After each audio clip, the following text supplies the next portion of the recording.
mas tumibay pa ang pagkakaibigan ni Catherine Bernardo at Alden Richards habang sila'y nasa Canada para sa kanilang pelikula Hello, Love Again.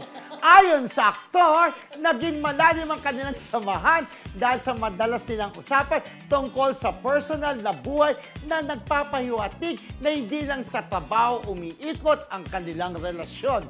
Ibinahagi rin ni Catherine na naging magaan ang kanilang pagtatrabaho dahil sa kanilang pagkakaintindihan. Ang tambalang ito ay inaabangan ngayon ng kanilang mga paning, hindi lang sa pelikula, kundi sa kanilang real-life closeness. Mabuti na lang sa Krista. Di ba? Tatapikin mo ako, di ba?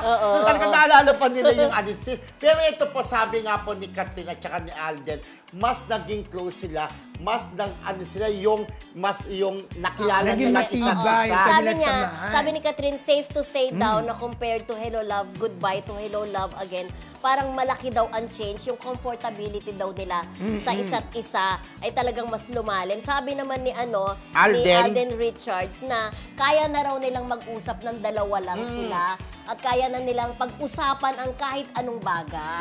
Ay, nakakakilig naman. Kasi unlike nung Hello Love Again, halos magkasama nga sila sa pelikula, pero hindi sila Hello Love Goodbye. Hello Love Goodbye. Na silang dalawa lang. Kasi pero at that time, iba jowa na. pa niya si Daniel. Siyempre may limitasyon. Parang may wall, di ba? Parang gano'n. Pero ngayon, at least na daw sila, komportable na sila sa isa't isa, napapag-usapan nila yung mga bagay-bagay, kahit personal, di ba?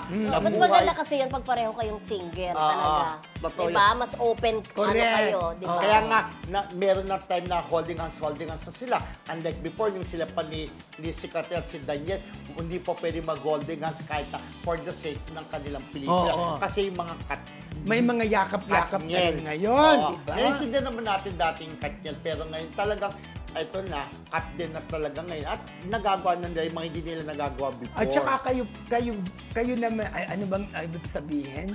At kayo mga Katniel. Katniel ba ibig mong sabihin? Katniel, hindi! Tanggap na nila. Iba pa rin talaga yung nagsama sila ng isang buwan. Actually, sa Canada. 2 months. 2 months pala. Basta giging close. 1 month lang. 1 month lang.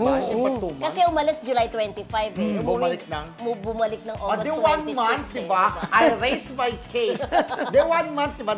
Pero still, yung 1 month na kapag magkasama kayo, talagang magiging close na close. True! Yung bonding.